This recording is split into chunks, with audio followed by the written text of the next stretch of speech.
Really, it's just taking that first step or getting yourself out the door or whatever it takes. I can't even tell you how many times we've had comments from people at the end of the program that said, what kept me going is I didn't want to let my team down. Whatever the motivator is, it's important. So you need to find what's your motivation, what's the catalyst, what's going to make you create this positive habit. Making just a few lifestyle changes can have a huge impact on our health. In fact, 2/3 of chronic diseases, diabetes, heart disease, arthritis, and others, can be prevented by lifestyle changes. K-State Research and Extension's Walk Kansas program, a team-based challenge to be physically active and eat more fruits and vegetables, helps thousands of participants each year to improve their mental and physical health. On today's Sound Living, gearing up for Walk Kansas. Sound Living is a weekly public affairs program produced by Research and Extension at Kansas State University. I'm Jeff Wichman. This year's Walk Kansas begins March 26th and continues through May 20th.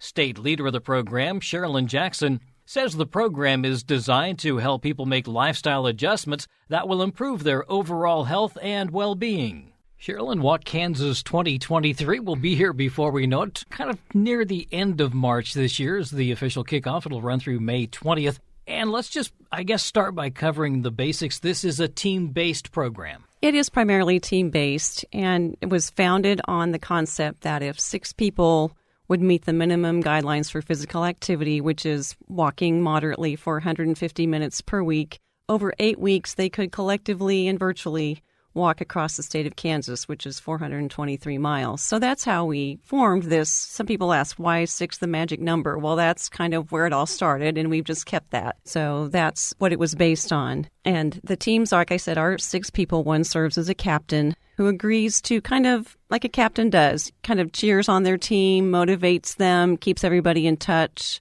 communicates regularly with them. So that's the role the captain plays. And one thing we should point out is the fact that this does not have to be a team from either work or play. It can just be people from all over the country, in fact, because a lot of this is virtual. It is virtual because it's all the reporting's done online, and it can be people in the United States or in any country in the world, really. We have people participating from all over the world. Not a lot, but if somebody that has a connection to Kansas in some way can be part of that team. So if you have a relative in another state or in another country or a friend, you can bring them onto your Walk Kansas team, and that can be another fun way to just stay in touch. We look at the 150 minutes of activity. We're looking at moderate to vigorous activity. That's right. We've talked about what moderate activity is before, and it's just walking or exercising, being active at a pace to where you can barely carry on a conversation but not sing. So it's working at that level, that moderate level.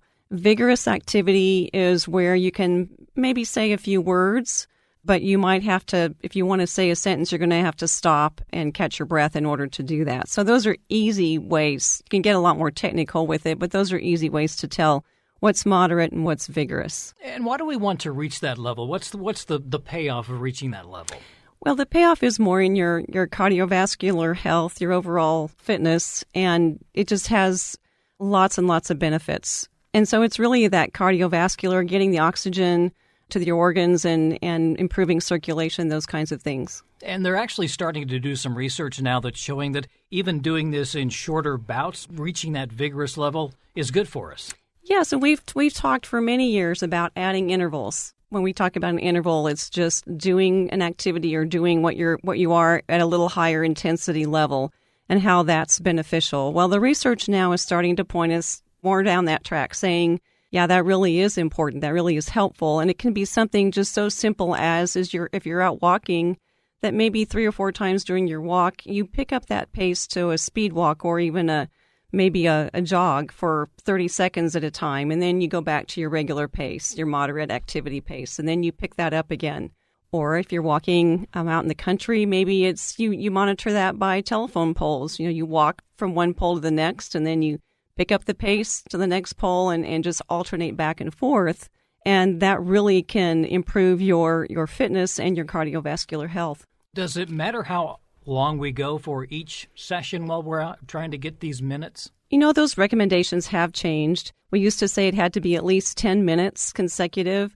And now it's as though, any amount of activity that you can get in the day is beneficial. But obviously, the more that you get, the more payoff you're going to get. Is there an easy way to track this if you're somebody who isn't used to doing this? The physical activity guidelines are in minutes of activity, and that's an easy way to measure and track because it works for people of all different fitness levels. And so what you can do is just start to track each day on a calendar and just write down, how many minutes of activity. What are you doing just particularly for your physical health?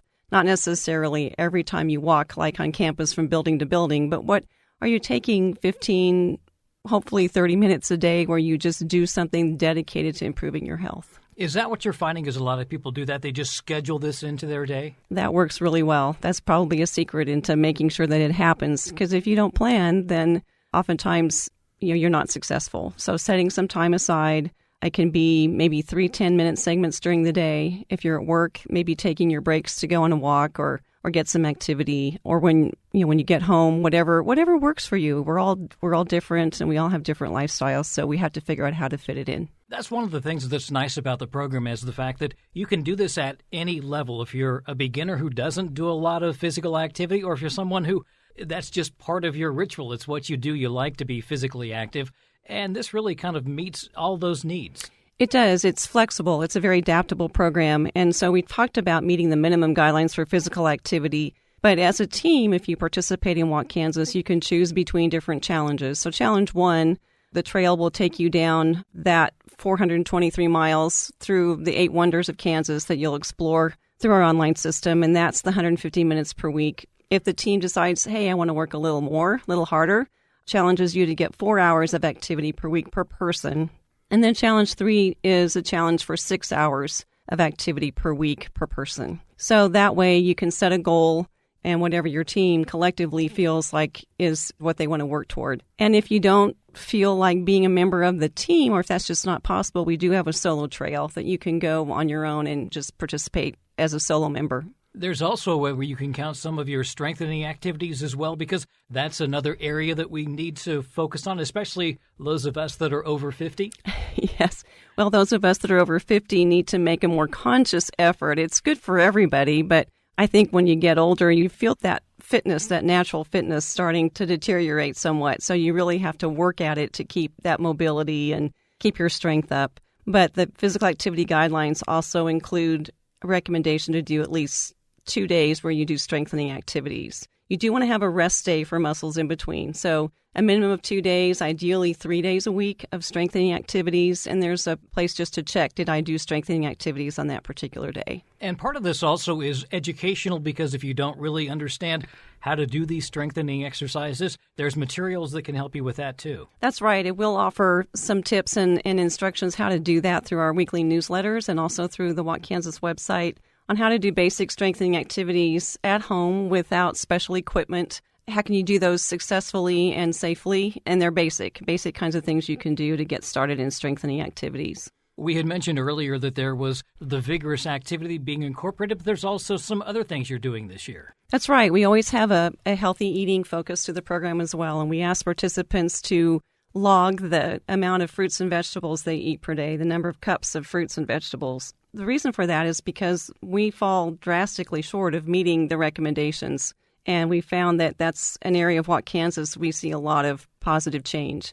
And this year we're also looking at different types of eating styles that are good. There's a lot of different ways you can eat healthfully. So we're going to look at a few of those. And one that's really been promoted as a healthy eating style is the Mediterranean diet. And so we're going to offer a class called Med Instead of Meds right in the middle of Walk Kansas. So not the first or last week, but a webinar weekly on weeks 2 through 7 that'll focus on med instead of meds and how to really put that into practice. This is an opportunity for people to learn about how just healthy eating can maybe replace some of the medications they've been taking. That's right. And a lot about prevention, too, so that you don't develop those kinds of chronic conditions down the road. Walk Kansas is really and truly, and it's in just the holistic look at it, is a chronic disease prevention program, or to delay the onset of chronic disease, or for people who already have chronic conditions to help them manage it better. Physical activity, healthy eating, it all comes into play. That's right, along with getting adequate sleep and managing stress,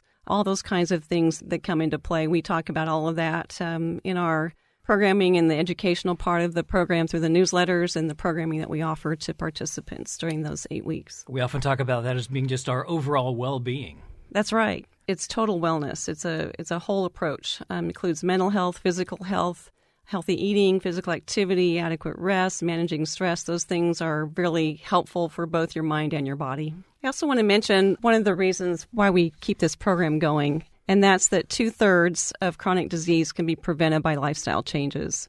And so we often think about things that might be genetic or it's just your family history. But the reality is that 2/3 of chronic diseases, such as diabetes, heart disease, can be prevented or delayed by these lifestyle changes. The team aspect also comes into play here because you have that support system so that if you're maybe struggling to get out there, I know there's some days you just really don't feel like doing it, but if the captain can send you a message of support or somebody else on the team, that can really help out, get you kind of past that, because a lot of times once you start something, it's pretty easy to continue. Really, it's just taking that first step or getting yourself out the door or whatever it takes. And I can't even tell you how many times we've had comments from people at the end of the program that said, what kept me going is I didn't want to let my team down.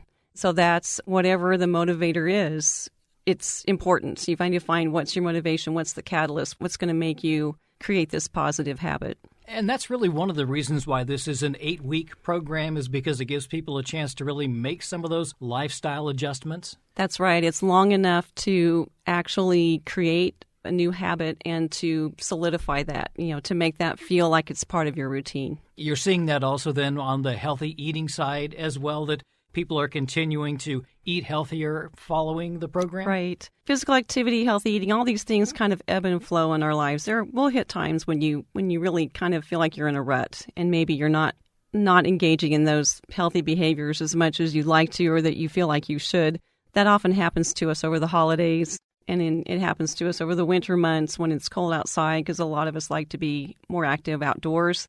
And so Walk Kansas comes at a time when we sort of jumpstart those healthy activities again, those lifestyle practices that are good for us. It's at a time of year where we feel energized, spring is coming, and it's just important to get back on track. We also learned that, though, because we've got this background information, when we do hit those lulls, we know how to get back on the horse, so to speak. That's right. And we also know that as your body becomes more fit, and then you may have a period of time where you're not engaging in activity as much, it's easier to come back then afterward. I think people are also starting to learn through different studies that the physical activity is really good for our mental health. Extremely good for mental health. Just think about the benefits of not only, just the circulation and the benefits to the heart, but we know that what's good for the heart is also good for the mind. And that's just a good way to relieve stress, to be able to relax, exert some your frustration, and exert some energy, those kinds of things. It's very, very helpful for your mental health.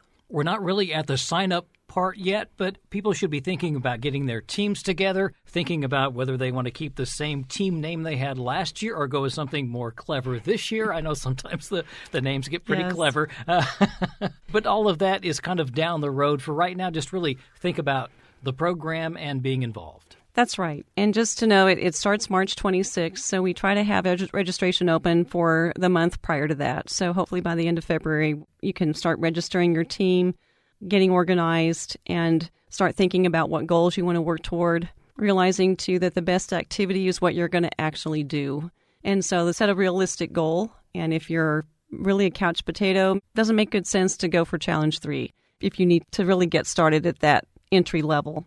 Is there a cost for the program? Yes, there is a cost. It's $10 per person, and that includes all of the program activities, the newsletter, the online system, the Med Instead of Meds class, and anything that's going on locally in your community that's part of Walk Kansas. And to register for the program, just go to walkkansas.org, and then you'll follow the registration prompt there to take you to that online registration process. That's K-State Research and Extension Family and Consumer Science Specialist for the Northeast Region and State Leader of Walk Kansas, Sharolyn Jackson, with an update on this year's program. To learn more, go to walkkansas.org or contact your local county or district extension office. Sound Living is a weekly public affairs program produced by Research and Extension at Kansas State University. I'm Jeff Wichman, and this is the K-State Radio Network.